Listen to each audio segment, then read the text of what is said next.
إلى حضرة سيدنا وحبيبنا وشفيعنا وزخرنا ومولانا محمد صلى الله عليه وسلم وكافة الأنبياء والأولياء والعلماء والشهداء والصالحين وإلى جميع الأرواح المسلمين والمسلمات وإلى أرواح أبينا وأمنا. الفاتحة.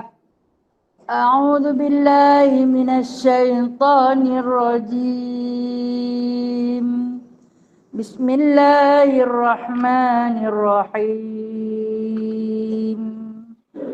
الحمد لله رب العالمين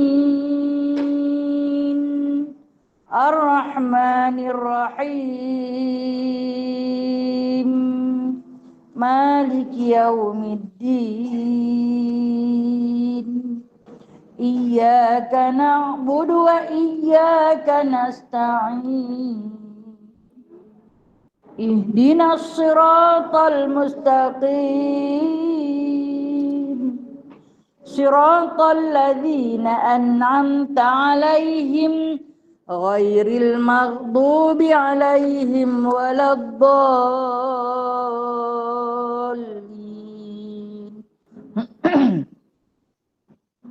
آمين. أعوذ بالله من الشيطان الرجيم. بسم الله الرحمن الرحيم.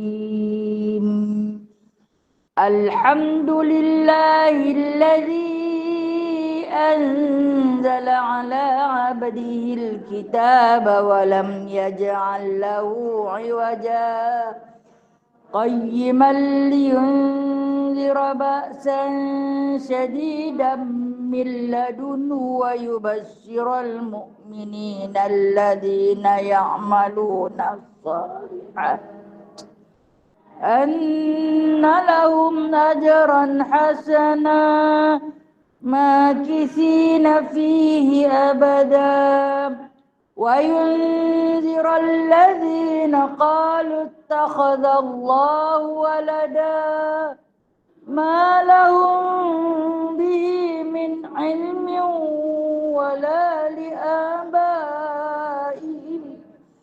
كبرت كلمة تخرج من أفواههم إن يقولون إلا كذبا فلعلك باخع نفسك على آثارهم إن لم يؤمنوا بهذا الحديث أسفا إنا جعلنا ما على الأرض زينة لها لنبلوهم أيهم أحسن عملا وإنا لجاعلون ما عليها صعيدا جرزا أم حسبت أن أصحاب الكهف والرقيم كانوا من آياتنا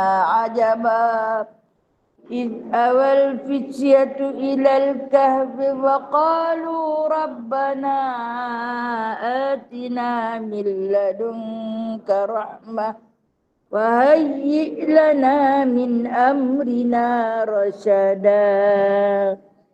سبحانك اللهم وبحمدك أشهد أن لا إله إلا أنت أستغفرك وأتوب إليك. اللهم صل على سيدنا محمد وعلى آل سيدنا. اللهم صل على سيدنا محمد وعلى آل سيدنا محمد. اللهم إنا نجعلك في نحور أعدائنا ونعوذ بك من شرورهم اللهم بدد شملهم وفرق جمعهم وشتت كلماتهم وزلزل أقدامهم واستجب عليهم كلبا من كلابك يا قهار يا جبار يا منتقم يا الله يا الله يا الله اللهم يا منزل الكتاب يا مجري السحاب يا هازم الأحزاب اهزمهم اهزمهم اهزمهم وانصرنا عليهم اللهم إنا نجعلك في نحور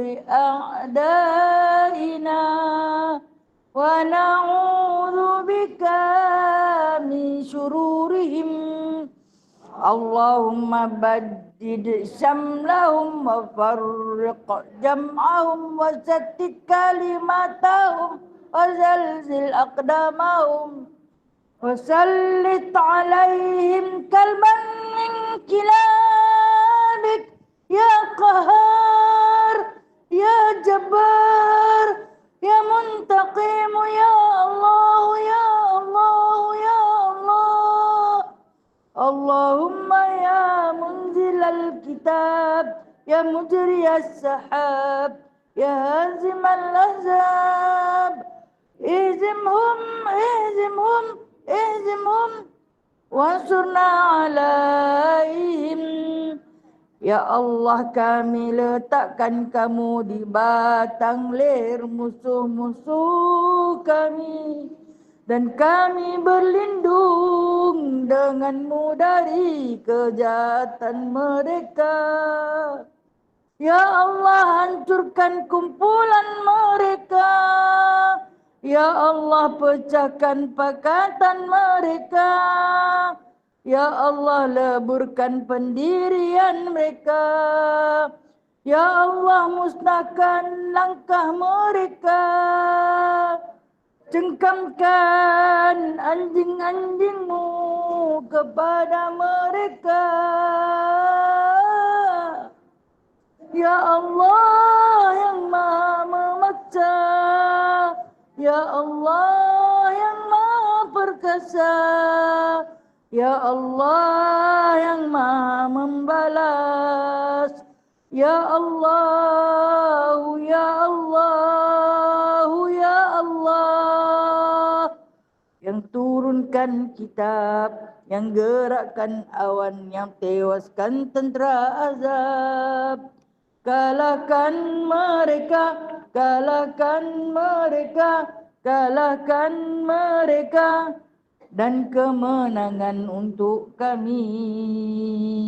Wassallallahu ala sayyidina Muhammadin. Alhamdulillahirabbil alamin. Amin.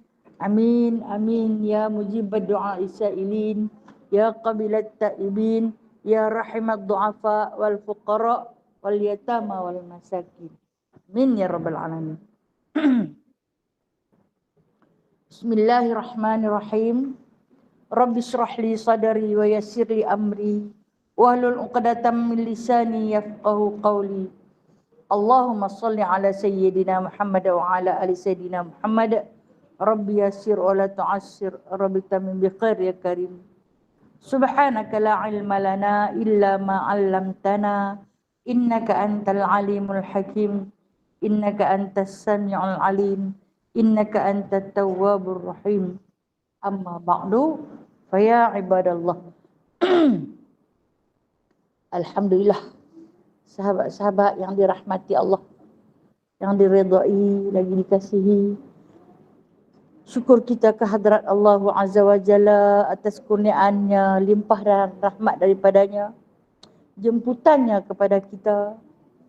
Pagi ini kita kembali dapat bersama-sama untuk menyambung perbincangan kita muzakarah kitab Al-Quran, iaitu untuk kita sama-sama menyambung tadabbur kitab Al-Quran daripada surah Al-Maidah Ini juzuk yang ke-6. InsyaAllah pagi ni kita akan sambung ayat yang ke-19. Betul kan? Ayat yang ke-19 daripada surah Al-Ma'idah. Juzuk yang ke-6, surah yang ke-5. Ayat yang berbunyi, Ya Ahlal Kitab. Masih lagi dalam perbincangan ataupun seruan Allah Azza wa Jalla kepada Ahlul Kitab. Nah, Ahlul Kitab yang kita fokuskan pada zaman Baginda sallallahu alaihi wasallam. Ahlul Kitab ni adalah daripada bangsa-bangsa keturunan Bani Israel. Nah, yang datangnya keturunan Bani Israel itu seperti mana kita semua maklum adalah satu keturunan yang paling mulia. Kenapa? Dia mai daripada anak cucu cicit Nabi Allah yang Yaqub alaihi salam. Keturunan yang termulia, keturunan yang terpilih kerana para nabi dilahirkan daripada keturunan tersebut. Maka dengan sebab itu mereka berbangga atas nama keturunan yang kita sebut pada minggu yang lalu Asy'abul Mukhtar. Mereka ialah bangsa yang dipilih oleh Allah Ta'ala untuk menduduki carta tertinggi di antara segala bangsa pada zaman tu. Bukan zaman lah ni. Zaman lah ni, bangsa ataupun umat yang paling tertinggi di sisi Allah Ta'ala ialah umat Nabi Muhammad sallallahu alaihi wasallam. Bila main-mainnya Nabi Muhammad sallallahu alaihi wasallam, maka barang siapa, sesiapa juga jenis manusia, tak kira keturunan, tak kira bangsa, warna kulit, rupa parah, tak dikira. Tapi kalau kamu datang mengikut daripada ajaran Muhammad sallallahu alaihi wasallam, maka kamu bangsa terpilih. Zaman sebelum kedatangan Rasulullah dulu, bangsa yang terpilih adalah Bani Israel. Bani Israel.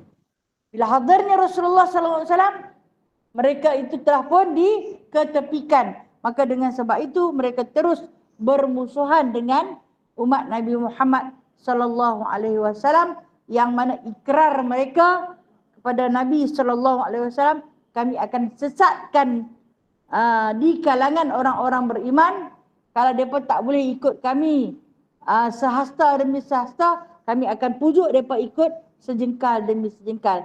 Kalau mereka tak boleh ikut kami sejengkal demi sejengkal, kami akan pujuk mereka suruh ikut seinci demi seinci. Sampailah kami terjun masuk dalam lubang biawak pun, mereka akan turut terjun sama masuk dalam lubang biawak. Berlaku pada zaman kita hari ini. Nah, ini adalah propaganda Ahlul Kitab. Ahlul Kitab. Yang mana dalam Al-Quran yang kita jumpa paling banyak Allah Ta'ala seru kepada Ahlul Kitab. Ahlul Kitab ni siapa? Ni, kita ulang. Kali yang ke-55 dah. Ahlul Kitab tu siapa?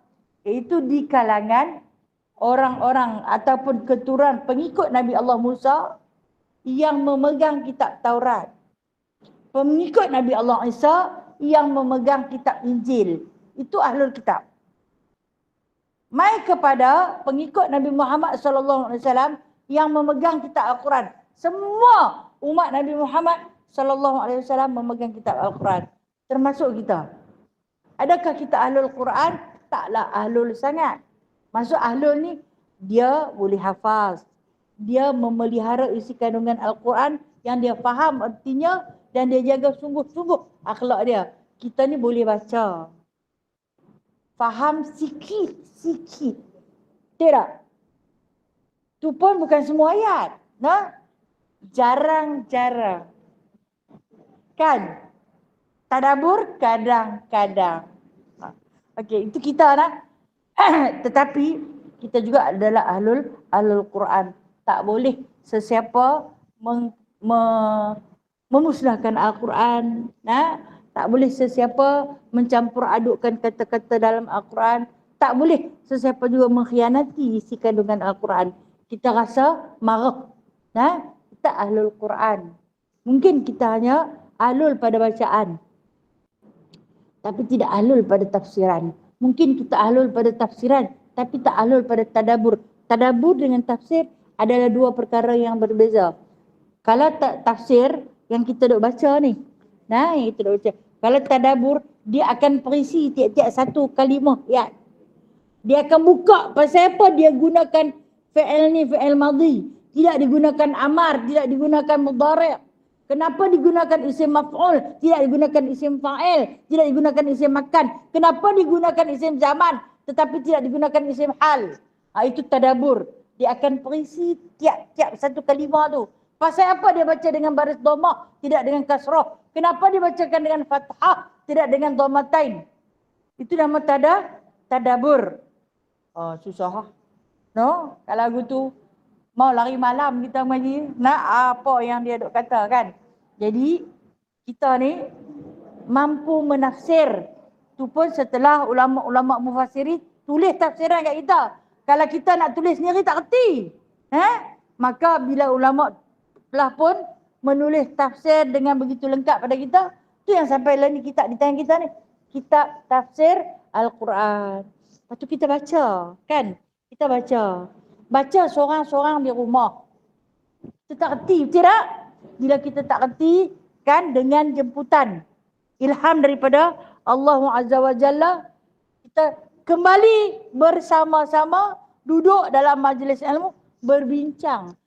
Saya ni bukan mengajar nak, saya hanya berbincang sekadar menyampaikan ilmu yang saya cedok daripada ulama untuk kita muzakarah bersama. Tapi dah orang panggil ustazah, dia syok sendirilah. Nah? Bukan pandai terang mana pun. Hanya sekadar perkongsian yang dicedok daripada guru untuk kita bincang bersama. Itu sahaja. Nah, yang lain tak ada beza antara kita. Itu saja. Nah. Pasal kalau baca di rumah, fahamlah perkataan sikit-sikit. Tapi kehendak maksud dia tu kita tak erti. Okey. Kita banyak jumpa dalam Al-Quran, dia panggil tentang Ahlul Kitab, Ahlul Kitab. Pasal apa dia suka panggil Ahlul Kitab? Pasal Ahlul Kitab ni orang yang ada kitab di tangan dia. Orang yang ada buku di tangan dia. Orang yang tahu halal haram. Orang yang tahu panduan hidup. Berbeza dengan orang yang tak kerti apa terus.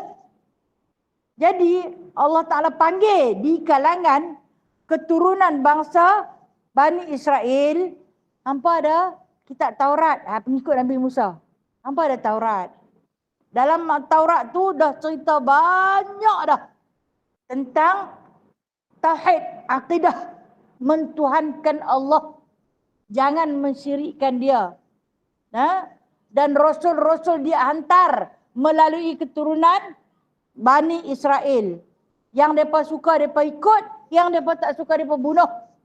Sampailah kepada zaman Nabi Isa alaihissalam. Masih lagi Bani Israel.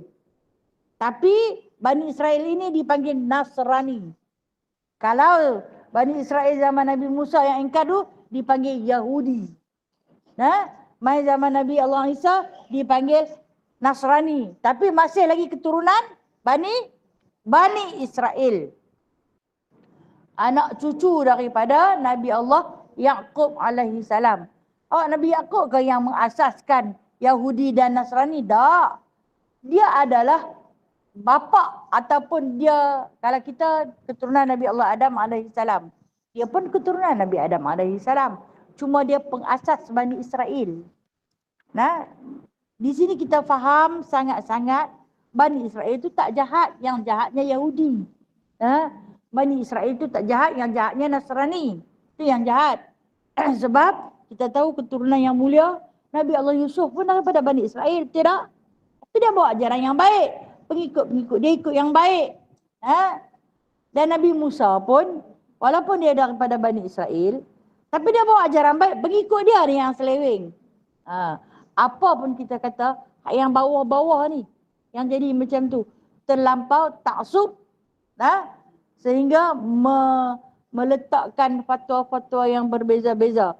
Macamlah ada Yahudi hari ini, Yahudi di Palestin yang mengaku dalam kitab Taurat ada tertulis agar anak-anak lelaki dibunuh. Itu yang daripada perang ni, keluar fatwa. Dikeluarkan fatwa. Tertulis dalam kitab Taurat. Mana ada tulis? Tapi telah diubah oleh siapa? Ahlul Kitab ni lah yang ubah. Ahlul Kitab tu daripada kitab, mereka tahu. Mereka ubah. Okey, mereka tunjuklah kepada menteri mereka. Okey, dalam kitab suci kita, kitab Taurat memerintahkan agar anak lelaki dibunuh. Bunuh. Semua lelaki-lelaki dibunuh. Itu yang mereka duk perang tu. Keluar fatwa. Kalau mereka bunuh, mereka dapat pahala. Sebab ikut perintah daripada Tuhan yang telah pun dimaktubkan di dalam Taurat. Kalau benar itu perintah daripada Allah, bermakna Tuhan tu zalim. Sedangkan Allah Ta'ala tak pernah menzalimi hamba-Nya. Itu Ahlu Kitab punya kerja. Jadi dengan sebab tu Allah Ta'ala ni seru selalu kepada Ahlu Kitab. Hampa ni dah buat tak kena dah. Hampa buat benda-benda yang menyeleweng. Sedangkan kita tengok pada ayat yang ke-19 Allah Ta'ala sebut, Ya ahlal kitab qad ja'akum rasuluna yubayyinu lakum ala fatratin minar rusul an taqulu ma ja'ana min basyirin wala nadhirin faqad ja'akum basyirun wa nadhirun wallahu ala kulli syai'in qadir.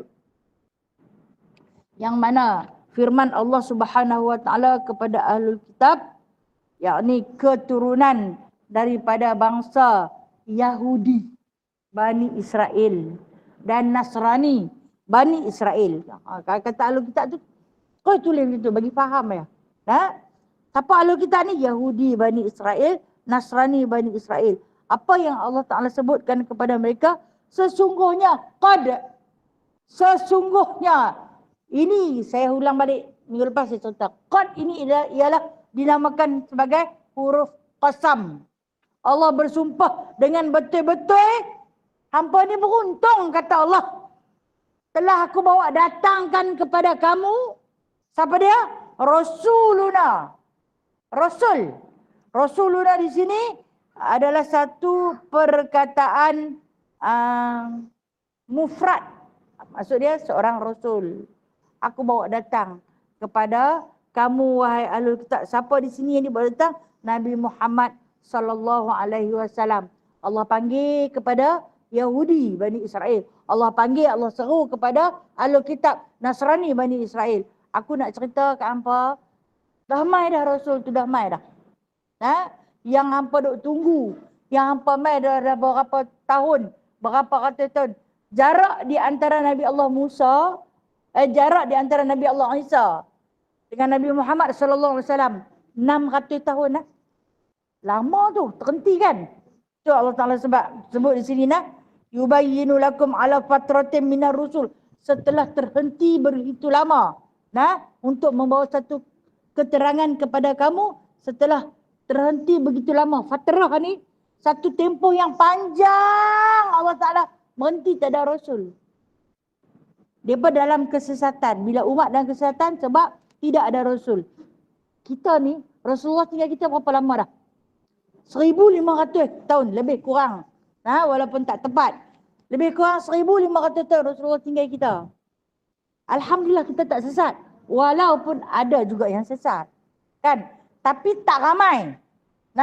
Tak ramai yang sesat seperti mana umat Nabi Musa. Seperti mana umat Nabi Isa. Yang sesat sampai hari ni. Kita Rasulullah tinggal lama dah. Bukan kata 500, 600 tahun. Tapi dah 1,500 tahun. Rasulullah tinggal. Tapi kita tak sesat. Bahkan kita makin kuat. Makin kuat, makin kuat. Kemudian kita tak lantik mana-mana Nabi. Mana-mana di kalangan kita suruh jadi Nabi. Kalau ada, kita basmi. Kita tangkap, kita hukum. Kan? Yang main mengaku jadi Nabi. Semua kita tidakkan. Sebab akidah kita kuat. Kita ada Al-Quran. Sebab Al-Quran itu tidak diputar belit isi kandungannya. Tapi ahli kitab di kalangan Yahudi Bani Israel dia pejahat. Mereka ada Taurat. Mereka ubah. Bila mereka ubah Taurat, sesatlah jadi. Sesat jadi. Sebab mereka tak amanah pada Rasul yang dihantar. Bila main Nabi Allah Isa alaihi salam. Bila datangnya Nabi Allah Isa alaihi salam, di dalam kitab Injil dah tertulis dengan terang-terang dalam kitab Injil. Nabi Allah Isa seru kepada mereka dalam kitab Injil. Kan Nabi Allah Isa kata, aku ni wahai Bani Israel. Allah Ta'ala ulang rakaman kata-kata Nabi Allah Isa ni dalam kitab Al-Quran, kita boleh buat rujukan surah Shaf ayat yang ke-6. Boleh membuat rujukan nanti, iaitu surah Shaf ayat yang ke-6. Allah Ta'ala ulang balik apa yang Nabi Isa katakan kepada Bani Israel ni. Ya Bani Israel, katanya, wahai sekalian Bani Israel, sesungguhnya dia kata, aku ni diutuskan kepada kamu musaddiqan lima baina yadayya, untuk membenarkan apa yang ada di hadapan aku. Apa yang ada di hadapan dia, apa yang ada dalam Taurat tu semua betul. Dan kemudian mai sampai kepada Injil, Injil ni betul. Yang bagi tak betulnya apa? Dan aku nak bawa satu cerita mubasyirah. Aku nak bawa satu khabar gembira birasulin, bahwasanya Tuhan Allah akan mengutuskan rasul, seorang rasul min ba'di. Lepas aku ni ada seorang je lagi. Tak ada dah siapa. Lepas aku ni, kata Nabi Isa, ada seorang saja lagi. Ismuhu Ahmad. Nama dia Ahmad. Yang ni yang tertulis di dalam kitab Injil. Dapat dekat Yahudi, Nasrani Bani Israel, cuba ubah. Cuba ubah. Macam mana Isa duk merepet, duk kata mai seorang saja. Sedangkan bangsa kita, keturunan kita ni punya bagus-bagus. Dia kata boleh mai seorang saja. Lepas dia, lepas tu dia ceritalah dalam Injil, dalam Taurat, cerita tentang sifat Nabi Muhammad SAW. Dia nak mai di mana. Kan kita baca di antara petikan-petikan 10 sahabat yang dijamin syurga. Dia akan lahir di satu lembah yang subur, yang mana hasil buminya menghasilkan garam yang banyak, air yang tawar, pohon-pohon kurma yang subur. Jadi dia pun mengembara, cari jumpa satu lembah yang diapit oleh gunung hitam. Gunung hitam tu kerana Madinah ni struktur permukaan bumi dia, kalau musim panas sungguh-sungguh. Kalau musim sejuk, dia sejuk sungguh-sungguh. Jadi daripada bumi dia menghasilkan baja yang cukup berkualiti. Sebab tu dia subur. Kurma yang paling subur dan paling berkat di dunia. Yang di Madinah.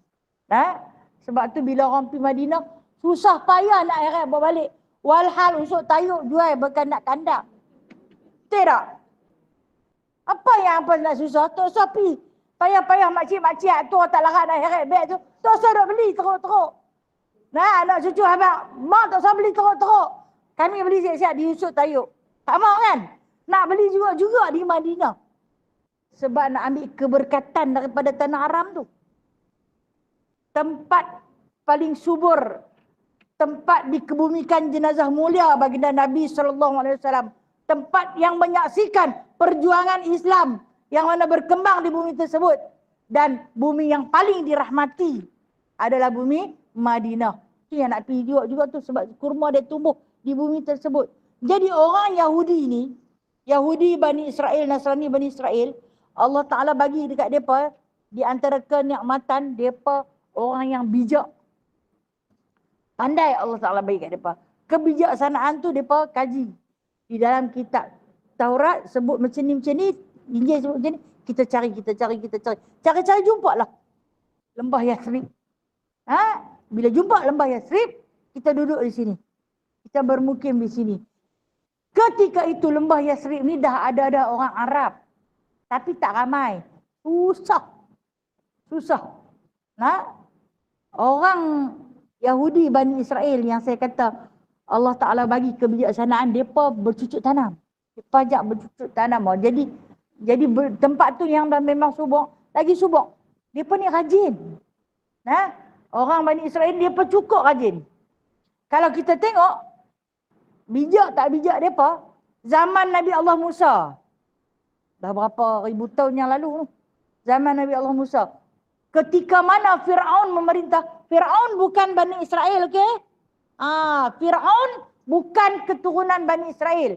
Dia Qibti. Dia Qibti. Dia bukan Bani Israel. Waktu zaman pemerintahan Fir'aun ni jadikan semua Bani Israel ini sebagai hamba. Dia suruhlah daripada waktu di antara kemegahan Fir'aun yang bina piramid tu. Siapa yang buat? Puak Bani Israel. Puak Bani Israel, dia pandai dalam binaan, kebijaksanaan mereka dalam pembinaan, mengalirkan air, bercucuk tanam, menganyam emas, bahan-bahan galian. Mereka memang pandai. Allah Ta'ala bagi. Tapi waktu tu, mereka jadi hamba. Mereka berkhidmat hanya untuk Fir'aun. Bila dah Nabi Musa bebaskan mereka, mereka jadi raja. Mereka berkhidmat untuk diri mereka tu melampau. Makin lama makin melampau sampai hari ini. Sifat melampau mereka itu. Dan bila mana disebut oleh Allah, aku buat mai kat hampa seorang Rasul lah. Lepas dah lama tak ada Rasul. Yang ni, selepas dah lama Isa, hampa juga khianati. Hampa tangkap dia, hampa bunuh. Dia khianat dengan Nabi Isa. Kan dia kata dia pembunuh. Tapi kita kata Nabi Isa tak dibunuh.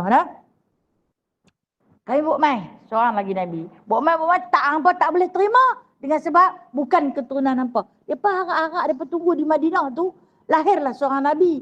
Yang Nabi Isa sebut di dalam kitab Injil tu. Akan diutuskan seorang Nabi. Min ba'di, lepas aku ni. Lepas aku mati.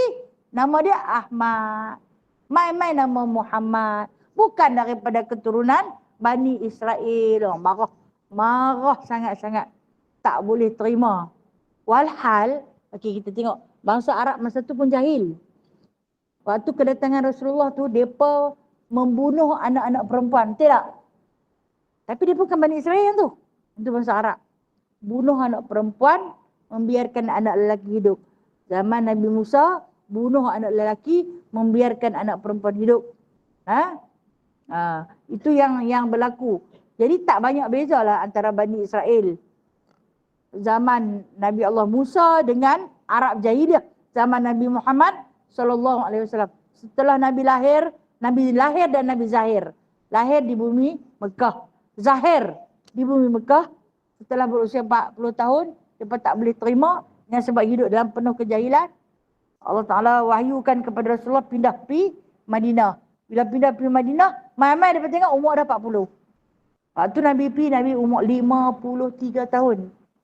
Nabi pergi ke Madinah, Nabi pindah ke Madinah, umur Nabi 53 tahun. Kalau kita kata tua dah, dekat-dekat nak pencin. Dia baru mai. Dia baru mai. Dengan sebab perintah daripada Allah untuk bawa Islam ke bumi Madinah. Masa ni ahlul kitab marah. Tak boleh terima dengan kedatangan sebab kami tunggu lama dah. Sampai ada yang mati. Tunggu beratus tahun. Mai tengok-tengok bukan Bani Israel. Bukan Bani Israel. Okay, kalau kita tengok dalam ayat yang ke-19, perkataan Rasul ada berapa kali? 2 kali. Tidak. Pertama dia kata, qad ja'akum rasuluna. Itu perkataan yang pertama. Kemudian perkataan yang kedua, yubayyinu lakum ala fatratin minar rusul. Tidak. Ada 2 perkataan. Tapi ada beza. Perhati dulu tengok. Rasuluna dengan rusul. Ada beza dari segi tulisan. Betul? Makna sama. Perbezaan dari segi tulisan. Sajalah nak ajak tadabur sikit. Okey. Rasuluna ni, dia nak abang seorang Rasul. Lepas dah 600 tahun, kami buat main seorang je. Makna dia, kalau ada 2-3 orang Rasul, yang tu bukan. Yang tu bukan. Seorang saja kau buat main. Ya abang, selepas berapa tahun, ada seorang saja. Pasal apa, dah lama dah kami tak buat main. Ala fatratin minar rusul. Lepas terhentinya. Fatrah di sini kita kata terhenti, tertahannya. Beberapa orang rusul. Kalau rusul, hak nombor 2 tu, yang ro, sin, lam. Rusul, yang tu perkataan itu dipanggil jamak. Ramai rasul. Hak rasuluna di atas tu, seorang rasul. Itu beza dia. Rasuluna, seorang rasul kami. Rasul, ramai. Ini orang Arab. Orang Arab, bila dia cakap, ketika mana dia nak ambil mufrad, Rosin waulam, Rasul. Ada 4 huruf. Tapi kalau dia nak ambil ramai, Rosin lam. 3 huruf je. Rasul tu ramai Rasul-Rasul. Betul. Sebelum datangnya Nabi Muhammad SAW, Allah Ta'ala hantar ramai di kalangan para rasul. Betul? Kita yakin bermula daripada Nabi Allah Adam alaihissalam. Kemudian ini rasul-rasul ni iaitu yang diutuskan untuk memimpin kaum. Nah, kemudian Nabi Allah Nuh alaihissalam. Nabi Idris dia tak ada kaum. Pasal apa Nabi Idris tak ada kaum? Dia di antara Nabi yang hadir kedua selepas Nabi Allah Adam alaihissalam. Manusia tak ramai masa tu. Kan Nabi Allah Adam manusia pertama. Dia mai Sayyidatina Hawa lah yang melahirkan manusia. Tak banyak mana lagi. Tak ramai lagi. Kemudian bila mai Nabi Allah Idris, tak ramai lagi di kalangan umat manusia untuk dipimpin. Maka ketika ini Nabi Allah Idris dia lebih bersifat beramal dengan syariat yang didatangkan. Dia lebih bersifat mengajar manusia dalam membentuk kehidupan. Dalam masa yang sama mentauhidkan Allah. Masa tu dia pernah dengar cakap sebab tak ramai. Kalau dalam kuantiti manusia tak ramai senang ajak tau. Nah, kalau ramai, mula kau ni kata macam ni, kau ni kata macam tu. Nah, kalau kita mengajak dalam satu kelas yang mana anak murid dia ada 40 orang. Kok mana pihak yang di belakang tu, dia henti main. Dia henti main. Dia tak ambil peduli sangat. Nanti di bawah meja dia ada macam-macam mainan. Bukan besar-besar, dia bawa kecil-kecil tu je. Habis sangat dia bawa foto besar-besar tu, dia henti main. Tidak pun dia ambil pemadam, dia hiris kecil-kecil tu. Sebab bila kita lampau, ramai. Bayangkan Nabi Allah Musa AS bawa 60,000 Bani Israel ikut dia lintah Laut Kulzum tu. Allah susahnya. Tapi dia pecah. Dia pecah kepada 12. Dia bagi ketua bawa. Kalau 60,000 bagi 12 pun tak tahu mana tu. Jenuh bawa. Adalah yang berlaku, hang cucuk aku cucuk, hang kata lagu ni, aku kata lagu ni. Jadi masa zaman Nabi Allah Idris tu, dia tak seramai tu. Sebab dia Nabi kedua. Mai zaman Nabi Allah Nuh AS, ramai. Ramailah. Itu yang jadi macam-macam. Sampai dah akhirnya, Rasul yang Allah Ta'ala utuskan. Mereka tak suka, mereka bunuh. Tak suka, bunuh. Tak suka, mereka bunuh. Siapa yang suka kalau orang tu dia suka beletiak banyak sangat? Mati dah. Mati bagus. Awak tak suka. Macam lah ni kita lah. Kan? Mula kami tak mahu ni. Dia ganti main pemimpin lain. Buat main pemimpin lain. Pun tak kena juga. Tak apa kita lantik main pemimpin lain. Pun tak kena juga. Kita tengok di India. Dia pun tak suka dia buat apa. Bom bagi mati bang. Petembak. Kita orang Malaysia, Alhamdulillah. Dalam sejarah Malaysia, dia tak bunuh pemimpin tidak. Sebab kita ni, akidah kita kuat. Akidah keimanan kita kuat. Dengan sebab, pemimpin kita tu Islam. Kita Islam. Kita berpijak di atas syahadah yang satu. Sebab tu kita tak membunuh. Haram membunuh orang Islam sesama Islam. Tapi atas perkara yang tak betul, itu yang kita memberontak. Kita lawan atas pendapat yang salah, yang tak sama. Tapi tak adalah sampai niat, aku nak bunuh dia, tak. Sebab akidah kita kuat. Macam mana punya jahat pun, tak ada niat pun nak pergi bunuh. Cuma nak bangkang saja mungkin pendapat-pendapat yang tak kena. Aku tak suka, aku bangkang. Aku tak suka, aku kata, aku bangkang. Tapi tak adalah sampai nak pergi bunuh. Maka tak apalah ni kita pakai pergi bom, tak. Sebab kita Islam. Islam itu berpegang kepada akidah yang cukup kukuh. Mengharamkan membunuh sesama Islam. Alhamdulillah. Tu umat Nabi Muhammad cukup cantik. Hak yang India tu, hak yang dia bunuh tu geng-geng Bani Israel lah tu. Tak berkenan, tak suka, bunuh. Tu geng-geng Bani Israel. Alhamdulillah. Syukur. Ni tu dia kata Islam tu ajaran dia cukup indah. Anda kamu patuh kepada agama Islam, maka kamu akan dijamin syurga insya-Allah taala. Itu janji Allah. Okey. Baik, kita kembali balik Kata Allah, nah aku dah bagi ke hampa seorang rasul. Selepas terhentinya beberapa orang rasul, antaqulu ma ja'ana min basyirin wala nadhirin, supaya kamu tidak kata Allah, pasal apa aku buat main rasul kat kamu seorang? Last kali aku buat main supaya antaqulu ma ja'ana, supaya hampa ni tak kata. Nah, tak kata, tak ada pun, kami tak ada siapa pun main cerita basyir wala nadhir. Basyir ni tak ada siapa pun main bawa cerita kabar gembira. Kabar gembira apa? Kalau Allah Ta'ala cerita tentang kabar gembira dalam Al-Quran. Puan-puan sekalian ahli Al-Quran kan? Apa dia berita gembira dalam Al-Quran? Allah Ta'ala cerita tentang syurga. Cerita paling gembira, nikmat paling terbesar dalam Al-Quran yang Allah Ta'ala cerita tentang surga. Tak ada benda lebih sedap. Dalam dunia ni tak ada benda lebih sedap. Di akhirat nanti tak ada benda lebih sedap. Melainkan syurga. Ada tak Rasulullah cerita kat kita? Rasulullah cerita. Basyir, itu bernama Basyir. Kabar gembira. Wala nadhir. Hampa jangan kata, tak ada siapa pun main cerita dekat kita tentang nadhir. Kabar yang menakutkan. Ancaman-ancaman yang menakutkan. Apa dia dalam Al-Quran? Cerita tentang ancaman menakutkan? Neraka. Tak ada azab yang lebih pedih melainkan neraka. Takat-takat masalah dunia ni boleh selesai. Tapi kalau dilempak dalam neraka tak boleh selesai dah. Sampai dah dekat kita? Sampai walaupun kita tak faham. Betul tak? Sampai dah cerita pasal surga dan neraka? Sampai kurang-kurang pun kita faham. Surga ada 8. Bolehlah sebut. Satu. Neraka ada 7. Neraka kurang sikit. Surga banyak sikit. Pasal dia nak buat masuk dalam surga bagi ramai-ramai.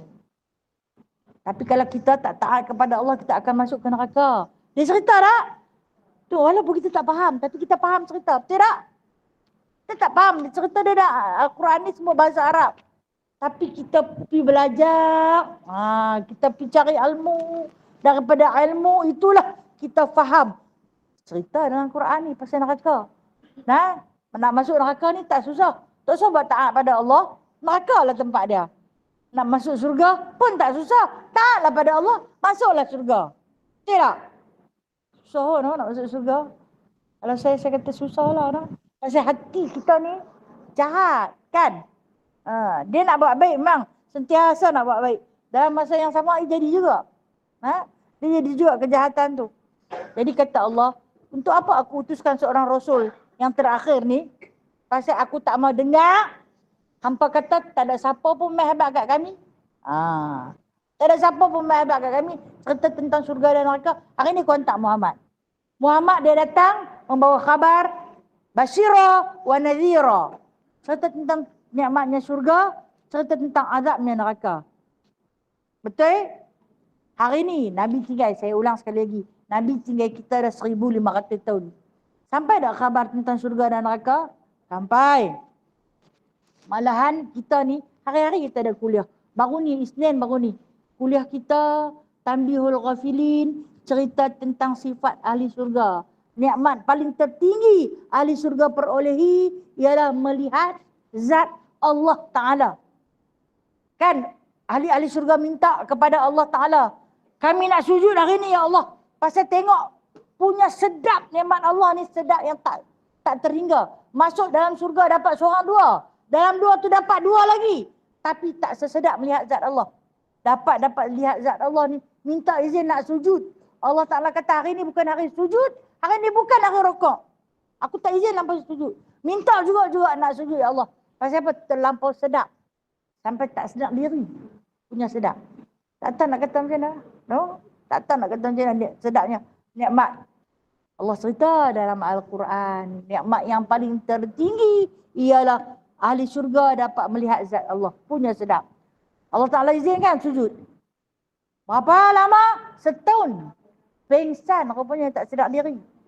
Kenapa ahli syurga sampai pengsan? Kerana terlampau nikmat dan terlampau sedap melihat zat Allah. Yang tidak ada 6 jihad dia kata. Tak berbentuk, tak ada atas, tak ada bawah, tak ada kiri, tak ada kanan, tak ada depan, tak ada belakang. Tapi sedap sungguh tengok dia. Nah, sedap macam mana? Wallahu a'lam. Allah saja yang tahu. Sampai cerita dia kata sampai. Sahabat cerita, Rasulullah cerita. Walaupun dia tak duduk mengajar kita secara berdepan, tapi dia tinggalkan kepada kita Al-Quran dan As-Sunnah. Kita tak kerti baca, kita cari guru. Ni yang perempuan duk pergi bertebaran kata keluar rumah, duk cari ilmu tu, nak cari hak tu lah. Nak cari basyira wa nadhira. Cerita hak seronok-seronok tentang syurga. Cerita hak takut-takut tentang neraka, tentang azab kubur, tentang azab padang mahsyar. Sampai tak? Sampai. Walaupun Rasulullah tinggal kita lama. Kerana apa? Kerana Al-Quran tak pernah menipu.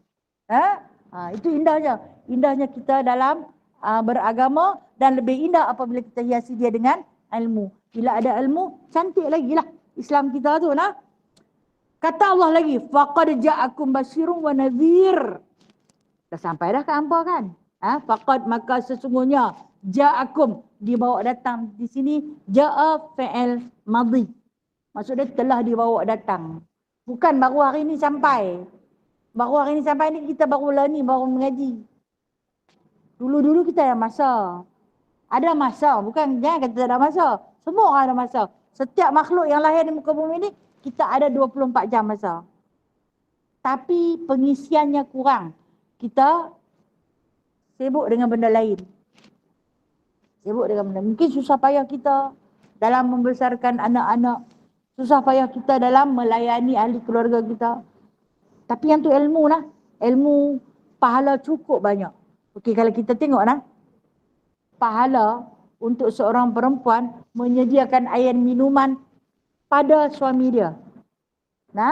Menyediakan air minuman pada suami dia. Waktu dia kata, dia minta. Waktu dia minta. Maka kata Allah, aku akan lepaskan dahaganya di padang mahsyar selama-lamanya. Waktu suami minta, ambil mesej ayat. Bukanlah dia minta ayat manis pun tak. Ambil ayat peti air sejuk sudah. Pergilah ambil sendiri. Tolak tu. Tolak tu aku pun tak larat. Pergilah ambil sendiri. Aku sakit lutut, aku sakit tumit. Akan melepaskan dahaga untuk perempuan tu. Di padang mahsyar nanti pada hari yang terlampau dahaga. Besar tu pahala. Jadi kita jangan ingat usaha kita dulu yang sebelum kita beramal dengan sebenar-benar amalan tu sia-sia dah. Kita menyantuni ahli keluarga banyak pahalanya. Okey, kalau waktu malam, waktu malam apabila kita berkhidmat kepada ahli keluarga kita, kepada suami kita, ataupun kita mungkin anak demam. Kalau kata anak kecil demam ni, mak demam sama orang tu. Dia kencing, berak, dia muntah pun semua atas kita ni. Janganlah rasa sia-sia. Pahala dia macam orang beribadah daripada malam sampai pagi. Tak payah semayang lah. Ni ada beranak kecil pula. Dia jaga anak kecil. Sebenarnya ada pahala di situ. Masya Allah. Allah Maha Pemurah. Allah tahu kita berkhidmat. Walhal bukan berkhidmat untuk Allah. Berkhidmat untuk makhluk dia. Tapi yang sayang makhluk kerana dia adalah amanah yang Allah bagi pahala. Jadi kita jangan ingat usaha kita dulu sia-sia belaka. Tak, tengok keadaan perkhidmatan kita kalau ikhlas, tak sia-sia. Okey, baik. Kita kembali datang kepada ja'akum. Sesungguhnya telah dibawa datang kepada kamu basyir, cerita suka-suka, cerita seronok-seronok. Dalam Al-Quran cerita tentang syurga lah yang paling seronok. Kalau ditanya kepada Rasulullah, dalam masa yang pendek ni kami nak minta apa ya Rasulullah? Pertama kata Rasulullah, minta jauh daripada neraka. Kedua minta syurga. Okey. Dalam doa dalam bulan Ramadan, Allahumma inna nas'aluka ridha wal jannah wa na'udzubika min sakhatika wan nar. Doa paling ringkas. Doa selepas kita nak sembahyang tarawih kan? Allahumma inna nas'aluka ridhaka wal jannah wa na'udzubika min sakhatika wan nar. Doa paling ringkas, tapi yang itulah Rasulullah pesan. Masa ada pendek sangat masa. Tak panjang. Tapi makbul, masa tu paling makbul. Apa dia? Minta lepas daripada siksa neraka, minta syurga. Paling terbesar, basyira wa nadhira. Basyir cerita gembira ni minta syurga. Nadhira cerita menakutkan ni minta jauh daripada neraka. Allah Ta'ala dia nak suruh kita himpun banyak dah. Jadi ikhlas daripada hati. Ikhlas yang terbit daripada hati, yang tu yang Allah Ta'ala akan perkenankan. Dan dia sebut lagi, wallahu ala kulli syai'in qadir. Sesungguhnya Allah itu atas tiap-tiap sesuatu amatlah berkuasa. Kata Allah, dia ni boleh buat apa saja sebab dia amat berkuasa. Ketika ini Nabi SAW didatangi seorang ahlul kitab. Nah, Yahudi ahlul kitab mai dengan jumpa Nabi SAW. Wahai Muhammad, kami nak tanya ni, bolehkah Allah memasukkan muka bumi dalam sebiji telur? Dia tanya kepada Rasulullah sallallahu alaihi wasallam. Contoh kata ni teka-teki. Bolehkah sebiji muka bumi yang punya besar ni dimasukkan di dalam sebiji telur? Apa jawab Nabi sallallahu alaihi wasallam? Kalau kita mana? Boleh. Telur kot. Apa bumi? Kalau kita lah dengan ilmu yang kurang, kita akan jawab dengan logik akal. Tapi Rasulullah jawab dengan ayat Al-Quran. Rasulullah jawab apa? Wallahu ala kulli syai'in qadir.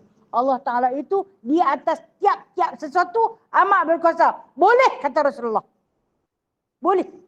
Betul tak? Betul. Kalau kita kata boleh, kita beriman. Kita beriman dengan Allah. Tapi kalau kita kata tak boleh, kita kufur. Sebab Allah boleh buat. Sebiji bumi duduk dalam sebiji telur. Boleh tak? Kalau Allah buat, boleh. Allah akan bersifat kun fayakun. Boleh buat. Bila Yahudi kata, siapa kata Allah boleh buat? Wallahu ala kulli syai'in qadir. Allah Ta'ala itu tiap-tiap satu amat berkuasa. Seperti contoh, dia bagi Sayyidatina Sarah di dalam usia 80 tahun. Beranak. Nah, beranak. Sayyidatina Sarah tiba-tiba beranak mai. Punyalah tak ada apa. Haid pun tak ada, putih habis dah semua. Nah, kata dia bagi beranak mai.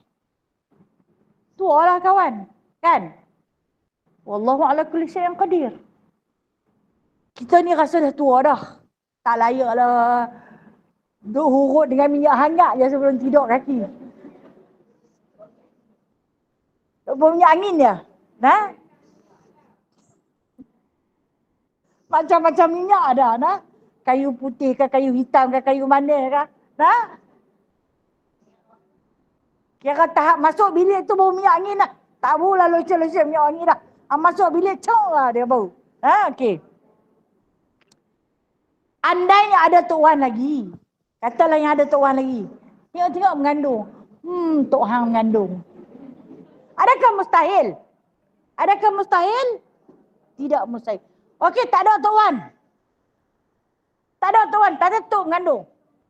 Adakah mustahil? Tidak mustahil. Wallahu ala kulli syai'in qadir. Sebab Allah Ta'ala itu di atas tiap-tiap satu amat berkuasa. Sayyidatina Maryam melahirkan seorang bayi lelaki. Ada bapa tak? Tak ada bapa. Nabi Allah Adam AS terwujudnya tanpa ibu dan ayah. Mustahil tak? Tak mustahil. Itu yang dikatakan wallahu ala kulli syai'in qadir. Allah Ta'ala itu di atas tiap-tiap sesuatu amat berkuasa. Tidak ada sesuatu pun yang mustahil untuk Allah Ta'ala buat. Dia boleh buat. Kalau kita memang mustahil lah Tuhan nak mengandung. Dia nak berjalan pun terhege-hege. Nah, jalan pergi depan tapi dia reverse ke belakang nyaris tapak. Dah betul-betul ya. Awak yang terunduk balik. Ada kan? Nah, jangan tentu dia reverse dengan sendirinya. Dia ke depan tu tak apa nak laju pergi lah. Pakai kasut tersepak sendiri.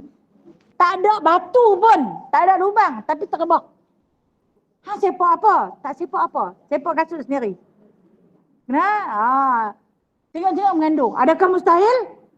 Tak ada mustahil. Nah, tapi doa harap janganlah. Ya.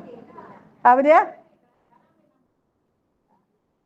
Saya kata, tak ada mustahil bagi Allah. Bagi Allah tidak mustahil. Tapi bagi akal kita mustahil. Nah, mustahil pada akal. Tapi tidak mustahil pada Allah. Tidak. Ya. Nah, mustahil pada akal makhluk seperti kita. Tapi di sisi Allah tak ada benda yang mustahil. Macam kita katalah tadi, muka bumi ni nak duduk dalam sebiji telur. Pada akal kita mustahil, betul tak? Mustahil pada akal. Tapi di sisi Allah adakah mustahil? Tidak mustahil. Kerana kita beriman dengan Wallahu ala kulli syai'in qadir. Boleh terima kan? Ha? Boleh kan? Di sisi Allah tak ada benda yang mustahil. Ha? Tapi di sisi makhluk, oh memang mustahil. Banyak sangat benda mustahil di sisi makhluk. Ha? Sebab kita ni lemah. Okey? Okey. Sambung satu lagi ayat yang ke-20.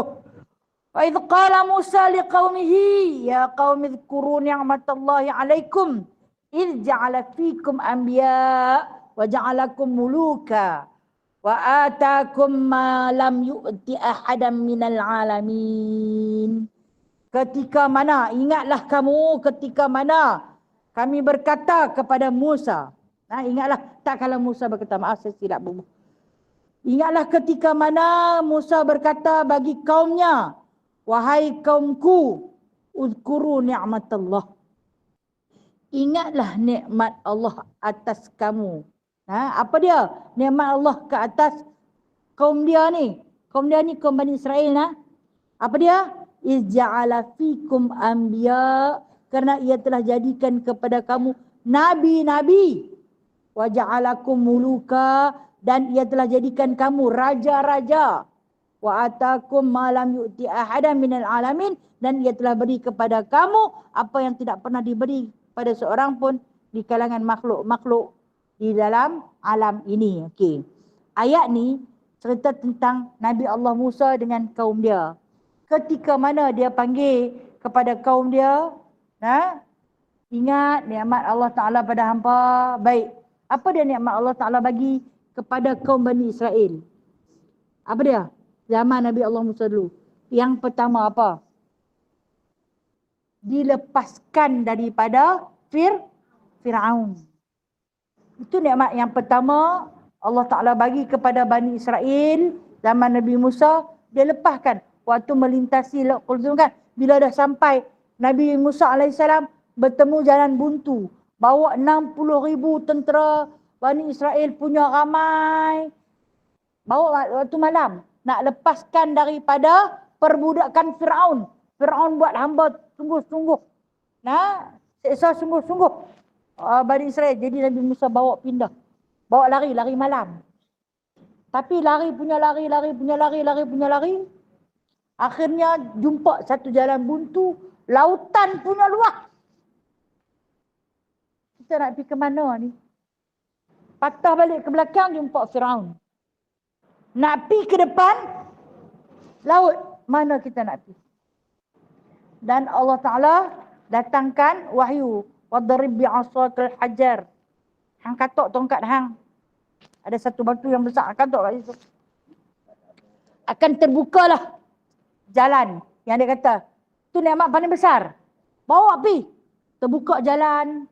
Lintah Laut Kulzum. Dia pesan, jangan kutip apa-apa yang hampa jumpa. Jangan ambil. Dalam ramai-ramai 60,000 tu. Dia perkutip. Kan di antaranya Musa Samiri. Cerita dalam Al-Quran. Musa Samiri apa yang dikutip? Dia kutip bekas tapak kaki kuda yang dinaiki oleh malaikat Jibril. Dan di kalangan bangsa-bangsa Bani Israel itu ada yang jumpa mutiara di dalam perut laut tu. Nah, jumpa perhiasan kutip. Dah pesan dah jangan kutip. Tapi dia kutip. Nah. Okey, itu dalam ramai-ramai. Memang Nabi Musa tak cek lah seorang-seorang. Tapi Allah Ta'ala cerita. Mereka ingkar. Nikmat paling besar, lintah. Dapat lintah perhabis. Selamat semua. Tak ada seorang pun yang lemah. Mai Fir'aun lintah, Fir'aun mati. Lepas dengar Fir'aun mati, dia punya seronok lah. Lepas dapat satu lagi nikmat. Mulukan. Di sini sebut raja-raja. Raja-raja di sini maksud dia pembebasan daripada hamba. Itulah situ saya ikut baca seorang-seorang. Macam mana Bani Israel boleh jadi raja? Tak. Maksud mulukan di sini, mereka bebas daripada cekaman Fir'aun. Mereka tak jadi hamba siapa-siapa dah. Hari itu mereka bebas. Hari Fir'aun mati di dalam Laut Kulzum tu, Lok Kulzum ni Lok Merah lah. Nah, Lok Merah tu jadi pada tarikh itulah dia menjadi raja. Raja pada diri sendiri. Tidak apa keputusan pun mereka buat, semua atas perintah Firaun. Apa usaha yang mereka buat, semua kena bagi dekat Firaun. Mereka di antara pelumbung emas yang paling pandai. Mereka dapat emas tu, mereka anyam emas tersebut dengan menggunakan bahan panah lah, api. Nah, untuk dipakaikan kepada Firaun, anak-anak Firaun dan pengikut-pengikut Firaun. Diceritakan Firaun itu setiap sendi-sendi pada tubuhnya dibaluti dengan emas. Hasil daripada galian Bani Israel. Dia setiap sendi-sendi ni. Sendi ni, kuku dia, sendi ni, sendi ni, sendi ni. Semua disalut emas. Nah, begitu juga topeng muka dia, hidung dia, telinga dia. Kita kalau kata emas tu, takat cincin je lah. Kalau orang pakai cincin lebih daripada 3 jari pun rasa pelik lah. Kan? Firaun ni tiap-tiap sendi. Sampai hari ni dia simpan lagi di Museum Mesir. Sampai hari ni dia masih simpan. Di Museum Mesir, tiap-tiap ruang pada sendi-sendi, siku dia, pergelangan tangan dia, lutut dia, seluk dalam dia, semua daripada emas. Siapa yang buat? Bani Israel. Bani Israel ni memang Allah Ta'ala bagi kebijaksanaan mereka di dalam membentuk apa juga yang dia pegang tadi. Itu nikmat Allah. Jadi Nabi Musa ni ungkit lah. Wahai Bani Israel yang perkenang balik. Nikmat Allah yang bagi dekat hampa ni banyak sangat. Kemudian izja'ala fikum anbiya. Apa lagi Allah Ta'ala bagi? Allah Ta'ala jadikan di kalangan Bani Israel itu para-para nabi. Berapa ramai nabi yang main. Kemudian di kalangan nabi-nabi itu waja'alakum muluka. Dia jadi hamba merdeka. Dan di kalangan nabi itu ada muluka juga. Ada raja. Lepas dia bagi orang-orang Bani Israel itu bebas daripada cekaman Firaun, merdeka, dia bagi juga. Di kalangan nabi itu ada jadi raja. Okay, saya dah cerita dah. Siapa dia nabi yang jadi raja? Berapa orang nabi jadi raja? Nabi Sulaiman. Lagi? Nabi Daud. Lagi? Nabi Yusuf. Yusuf wazir. Yusuf wazir, dia Perdana Menteri. Lagi Nabi apa lagi? Jadi raja. Nabi Zulkarnain. Nabi Zulkarnain pun wazir. Wazir, dia bukan raja. Nabi Zulkarnain, dia wazir. Dia panglima. Okay. Siapa lagi Nabi jadi raja kah? Nabi Musa bukan. Dia anak. Okey, tak usah fikir dah. Tua tu je. Saja nak pergi bangkit ada Lena tu.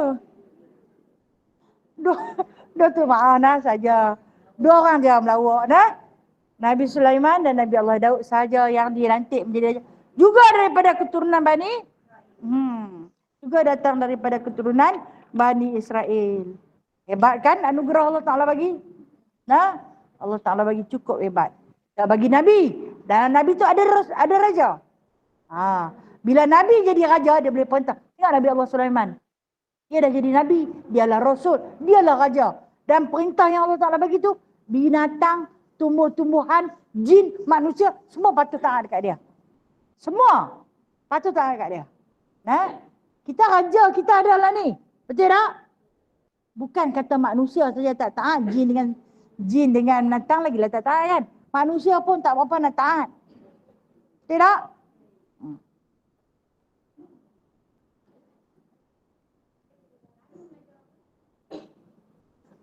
Astagfirullah. Okey.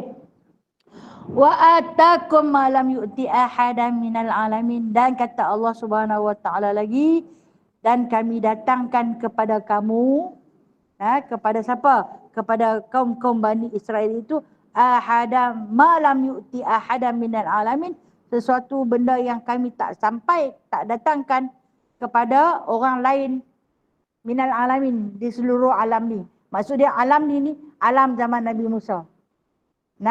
Bukan alam zaman Nabi Muhammad sallallahu alaihi wasallam. Masa zaman Nabi Musa tu Allah Taala bagi kelebihan kepada kaum Bani Israel yang kaum-kaum dulu tak ada. Kelebihan kebijaksanaan mereka di dalam mentadbir urus alat-alat perkakas-perkakas. Depa di antara kaum yang awal-awal buat ayak boleh mai ke rumah kan melalui sungai Nil, depa yang buat. Nah, boleh alirkan ayak tu mai ke rumah, tak payah pi angkut di sungai dah. Itu kebijaksanaan yang Allah Taala bagi. Dan maka dengan sebab tu Allah Taala ungkit, hampa kena syukur dengan nikmat yang telah pun aku bagi. Macam disebut uzkuru ni'matallahi 'alaikum. Banyak kan dalam surah Al-Baqarah diulang berkali-kali. Wahai Bani Israel, ingatlah, dia kata, ingatlah, syukurlah. Macam mana kita nak ingat nikmat Allah? Bersyukur dengan apa yang kita ada. Antara nikmat yang terbesar ialah nikmat ilmu. Kita tidak akan tahu, bahkan nak pakai baju pun tak erti kalau tak ada ilmu. Betul tak? Tapi dengan ilmu kita boleh pakai baju. Aku tahu rupanya tangan kanan kat situ, kiri kat sini dengan ilmu. Nah, kita tengok budak-budak yang tak ada ilmu pakai baju. Butang dia buruh bagi sinsak, dia tak nak buruh. Seluak kadang-kadang satu lubang tu, dia buruh 2 kaki. Kan? Sebab dia tak ada ilmu. Nikmat yang terbesar yang Allah Ta'ala bagi adalah ilmu. Okay, kita tengok Nabi Musa AS. Sikit masalah saya ambil sikit lah. Cerita tentang ilmu. Nabi Musa AS. Zaman dia tu, di kalangan Bani Israel ni, semua tak erti. Dia yang duk ajak. Dia yang Nabi, yang memberi pengajaran kepada para Bani Israel. Dan kemudian, bila mana Allah Ta'ala kata, wahai Musa, dia ni miskin lah. Nabi Musa dia bukan kaya, dia miskin. Dia pengembala kambing. Hang kena pergi belajar lagi ni. Ilmu hang tak cukup ni, hang kena pergi belajar lagi. Dia kata dia cukup dah. Di kalangan Bani Israel aku yang pandai, dia kata kat Allah. Ya, Allah Ta'ala kata ada lagi yang pandai. Hang kena pergi cari dia. Tang mana nak pergi cari dia ni? Hang pergi cari dia di satu bumi yang paling subur. Dia ada dekat situ.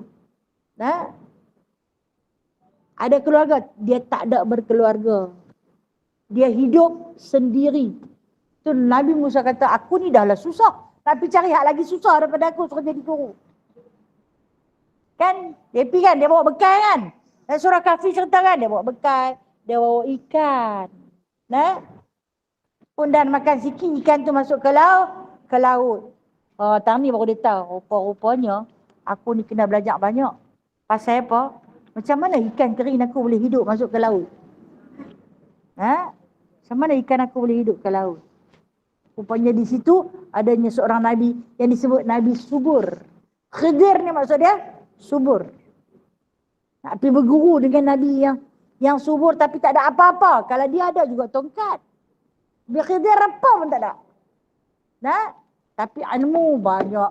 Ilmu ada di situ. Ilmu terdapat di situ. Yang mana yang Allah Ta'ala sebut kepada Nabi Allah Musa AS bahawasanya Khidir nampak fakir. Khidir. Bukan hidir. Khidir. Ra. Maksud dia hijau. Khidir tu maksud dia hijau. Penjaga kesuburan. Tang mana dia sampai subur. Sebab tu hang bawa ikan mai tang tu. Ikan hang subur. Mati hidup balik. Tu yang Nabi Musa kata, aku ni kena belajar banyak lagi ni. Banyak lagi. Nikmat yang paling terbesar Allah Ta'ala bagi kepada Nabi Musa pada masa tu yang Allah Ta'ala tak pernah bagi kepada umat-umat terlain pada masa Musa ialah ilmu. Dan kita akui sampai hari ini nikmat paling besar yang Allah bagi dekat kita ialah ilmu. Sama ada ilmu dunia ataupun ilmu akhirat.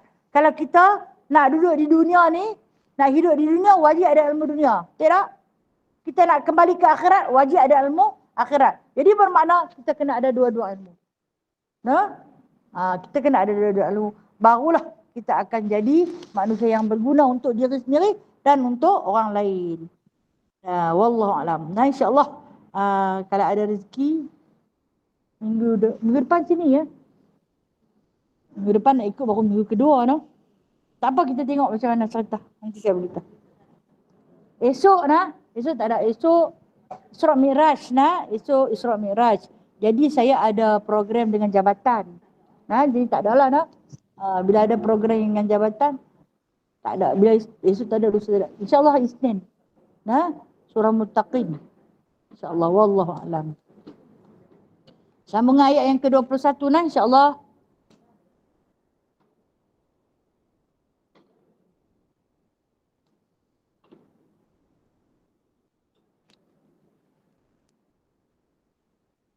Ada soalan ke nak tanya? Ya.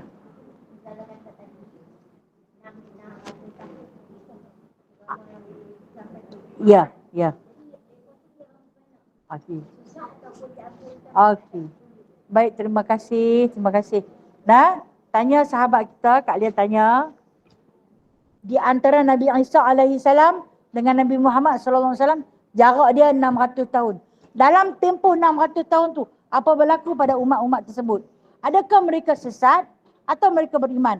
Yang berpegang dengan Injil dan Taurat yang benar, mereka beriman. Yang sesat dengan sebab putar balik ahli kita, dia sesat. Dan di kalangan ahli kita ada yang betul. Ada yang dalam tempoh tu mati.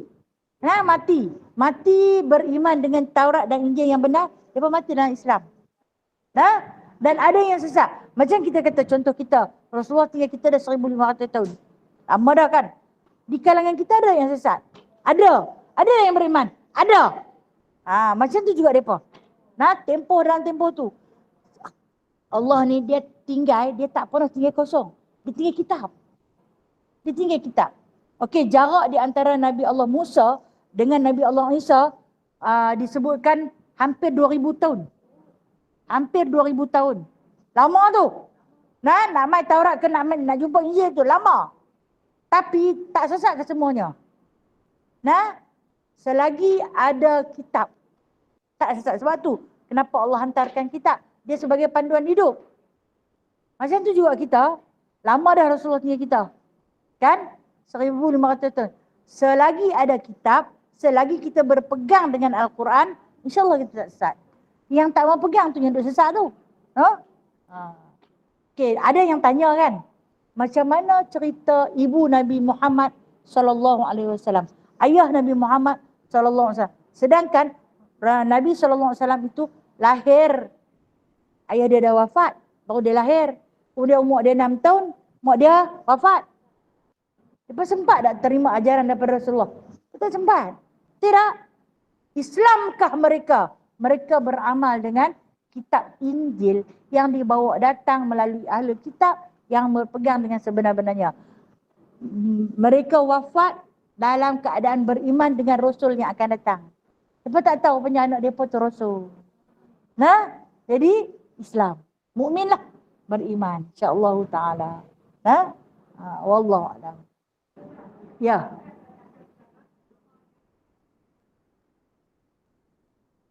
Kan selalu dalam bulan Ramadan, setiap kali lepas solat tarawih kan, Allahumma inna nas'aluka ridhaka wal jannah wa na'udzubika min sakhatika wan nar kan. Okey, kalau kita harian ni kalau bukan bulan Ramadan, waktu bagi salam pertama. Nah, Assalamualaikum warahmatullahi, Allahumma inna nas'aluka ridhaka wal jannah. Assalamualaikum warahmatullahi wa na'udzubika min sakhatika wan nar. Nah, nanti kita jadi permohonan biasa. Kemudian bila kita menghadap balik ke depan, Allahumma a'ina ala zikrika wa syukrika wa husni ibadatik. Itu yang terbaik yang Rasulullah ajak. No? InsyaAllah ta'ala. Okey, baik. Ya. Okey, Nabi Yunus dia bukan Arab. Nah, disebutkan dia datang dari satu negara yang bernama Naniwa. Nah, Naniwa ini di dalam bahasa bangsa tu yang tak disebut. Ada yang menyebut sebab Nabi SAW sebut kata dia ni adalah bapa, saudara kepada dia. Nabi Allah Yunus alaihi salam adalah daripada bangsa Qibti. Ada kata dia daripada bangsa, dia orang Iraq. Dia daripada negara Iraq. Ada kata dia adalah bangsa Qibti, keturunan Fir'aun. Wallahu a'lam. Sejauh mana kebenaran. No?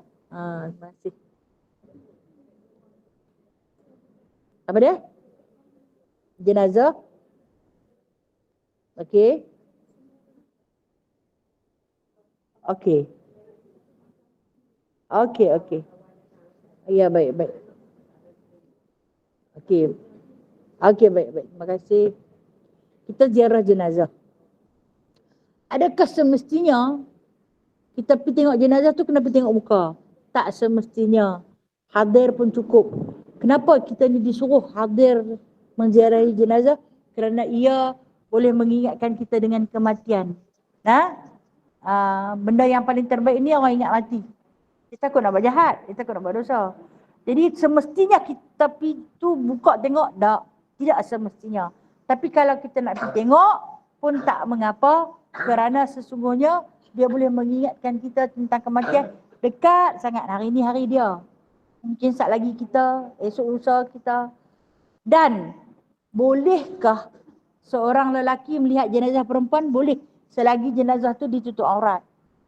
Bolehkah seorang perempuan melihat jenazah lelaki? Boleh, selagi jenazah lelaki tutup aurat. Bolehkah orang yang bangsa lain, agama lain, kawan-kawan kelang ke satu tempat kerja, tengok kata meninggal nak pergi tengok. Bolehkah? Boleh. Tak menjadi salah. Tak berdosa pun. Tak berdosa pun. Jadi boleh tak pergi? Boleh. Tak jadi salah. Sebab, kita kiaskan pada baginda Nabi SAW. Semasa kematian bapa saudara dia, Abu Talib. Abu Talib tak Islam sudah kan? Nabi letak atas riba. Nabi letak atas riba. Nabi sempurnakan jenazah dia. Kemudian Abdullah bin Ubay, bapa kepada munafik, kata-kata mati tu. Rasulullah buat apa? Dia bagi dia punya rida dah, pergi balut. Bungkus pada ayah hang. Kafankan dengan rida aku. Tapi kata Allah, dia tetap tak boleh bagi syafaat sebab dia tu penderhaka sangat-sangat. Jadi, bolehkah orang yang bukan Islam untuk melihat jenazah? Orang Islam boleh, begitu juga kita orang Islam, boleh melihat jenazah orang yang bukan Islam. Tak menjadi salah. Tak berdosa. Ya. InsyaAllah.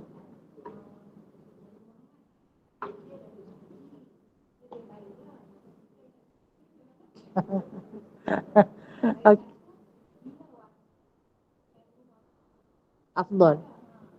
Okey, baiklah. Baik. Saya jawab yang nombor 2 dululah. Bilakah waktu paling afdal untuk bersolat duha? Waktu yang paling afdal, yang paling terbaik. Kalau kata nak habaq jam, saya boleh bagi jam dalam pukul 10.30. Waktu terbaik dalam pukul 10.30 untuk nak solat duha. Tapi kita kalut macam nak main sini kan. Nak main sini kalau dah kata dah main balik, dia segan dah. Kan? Jadi kita ambil waktu awal dia. Waktu awal dia matahari naik segala. Pukul 8 dah masuk. Pukul 8 dah masuk. 8.30 dah masuk dah waktu duha. Jadi kita sembahyang siap-siap di rumah. Kemudian kita main sini. Ataupun kalau kita main di sini, mungkin di belakang-belakang ada sahabat-sahabat kita buat duha. Jadi boleh. Boleh kita buat. Tapi kalau ditanya waktu afdal, dalam pukul 10 hingga 10.30. Itu waktu yang terafdal untuk solat duha. Okey. Saya jawab soalan pertama tadi. InsyaAllah ta'ala dengan izin Allah. Rasulullah SAW dikurniakan hati yang suci, hati yang bersih. Baginda telah pun dikatakan maksum. Maksum ni terhindar daripada segala dosa. Kita ni memang tak bersih, memang tak suci, memang tak maksum. Punya banyak dosa lah. Kan? Sentiasa terparit. Bila orang kata, itu Nabi. Apalah dia Nabi ni, aku ni. Kita selalu akan membezakan dengan kita hak yang tak baik ni. Macam mana cerita aku ni? Dengan sembahyang yang tak khusyuk, dengan mulut lidahnya yang tak bagus, dengan sangka buruknya dekat orang. Kan dengan segala sifat-sifat mazmumah tu semua ada dalam diri kita. Sebab hati aku tak suci. Rasulullah dibasuh hati dia. Jantung dia, aku ni tak dibasuh. Ini cabaran. Zaman Rasulullah dulu daripada perang demi perang untuk membersihkan akidah. Kita ni tak ada perang, tapi kita ada musuh nafsu. Nafsu itulah adalah musuh utama. Perang dengan nafsu. Hati tak bersih, usaha. Tak bersih pasal apa? Pasal nafsu jahat. Usaha. Peranglah. Allah Ta'ala nak bagi pahala jihad dekat kita. Yang kita tak dapat duduk zaman Rasulullah untuk berjihad dengan Rasulullah dan para sahabat, tapi kita dapat pada lah ni. Berperang dengan nafsu. Hak yang jahat tu. Hak yang tak bersih tu. Kerja kita hari-hari betul lah. Duk pesan kat dia, hari ni bagilah rajin sikit daripada kemarin. Kemarin sembahyang sambil mengantuk. Hari ni tak usah lah mengantuk. Mengantuk juga. Kemarin mulut tak apa cantik. Hari ni bagilah elok-elok sikit. Kemarin baca Quran, dapatlah 2 muka surat. Hari ni 1 je. Okey. Itu pahala yang Allah Ta'ala nak bagi. Hasil daripada hati yang tak apa bersih. Pasal apa? Kita berjuang melawan nafsu. Okey, kalau kita tengok seorang sahabat Rasulullah sallallahu alaihi wasallam, Sayyidina Umar Al-Khattab. Dia ni punya lawan dengan nafsu dia. Sampai pada masa tu nak pergi perang Uhud. Nak pergi perang Uhud. Dia duduk dalam rumah dia. Nak makan kurma rutok. Kurma rutok ni kurma masak tu kan. Merah sedap, basah-basah tu. Jadi, baju dah siap dah nak pergi perang. Di depan dia ni, ada anak dengan isteri dia. Dia habaklah dia habak kepada isteri dia nak pergi. Dan jangan doa untuk dia balik rumah. Sebab dia nak syahid. Jadi isteri dia kata ambil lah. Rumah dia ambil. Dah ada dalam tapak tangan dia. Dengar bunyi semboyan. Yang ditiup oleh Hasan bin Sabit. Semboyan panggil perang. Kurma yang ada di tangan tu, dia lepas bang. Patut-patut kalau kita lah bawa bekal. Kan? Dia tak bawa. Kalau kita, alah takat-takat kurma, makan sambil lari pun boleh kot. Kan? Kunyalah. Apa salahnya? Ni bawa-bawa. Kita ni dengan pembungkui, dengan bawa. Dengan hak niat nak makan lah ni. Tu nak makan lagi. Ni nak makan esok. Betul tak? Dia tu. Tu yang nak kata. Punya berperang dengan nafsu. Dia kata tak boleh. Dia kata, saat lagi aku masuk syurga lambat. Tak boleh. Dia kata, saat lagi aku masuk syurga lambat. Dia pun semua pakat pergi dah. Hanya kerana sebiji kurma ni aku masuk syurga. Lepas. Tinggal. Dia rasa kuda dia pun dia lambat. Dia pimpin kuda dia. Dia suruh kuda tu lari dulu. Dia lari ikut ke belakang. Berperang dengan nafsu. Berperang dengan nafsu. Kita tak boleh ni. Apa nanti saat nak makan saat. Sikit lagi. Wallahualam. Kira sama-sama kasih Bina. Sudah dulu yang baik itu datang daripada Allah, yang lemah dan kurang adalah daripada diri saya sendiri. A'udzubillahi minasyaitonirrajim. Bismillahirrahmanirrahim. Alhamdulillahirabbil alamin hamdan katsira hamdan yuwafi ni'amahu wa yukafi'u mazidah. Ya rabbana lakal hamdu kama yanbaghi li jalali wajhikal karim wa 'azimi sultani. Allahumma zidna 'ilman nafi'a wa fahman wasi'a wa rizqan halalan tayyiba wa 'amalan mutaqabbala wa taubatan nasuha wa tijaratan lan tabur. Allahumma rzuqna qabla al-mauti taubatan wa 'indal mauti syahadatan wa ba'dal mauti jannatan wa na'ima ya arhamar rahimin. Allahumma ansuril muslimin wal muslimat fi Filastin wa fi Gaza wa fi kulli makan wa fi dunya wal akhirah. Allahumma ansuril muslimin wal muslimat minal qaumil kafirin minal qaumidz zalimin. Wa sallallahu ala sayyidina Muhammadin walhamdulillahi rabbil alamin. Taqabbalallahu minkum. Taqabbal ya karim. Terima kasih Ustazah. Assalamualaikum warahmatullahi wabarakatuh. Waalaikumsalam. Sallu ala Nabi sallallahu alaihi wasallam. Sallallahu ala Muhammad. Sallallahu alaihi wasallam. Sallallahu ala Muhammad. Sallallahu alaihi wasallam. Ya Nabi Assalamualaikum. Ya Rasul sallallahu ala Muhammad. Sallallahu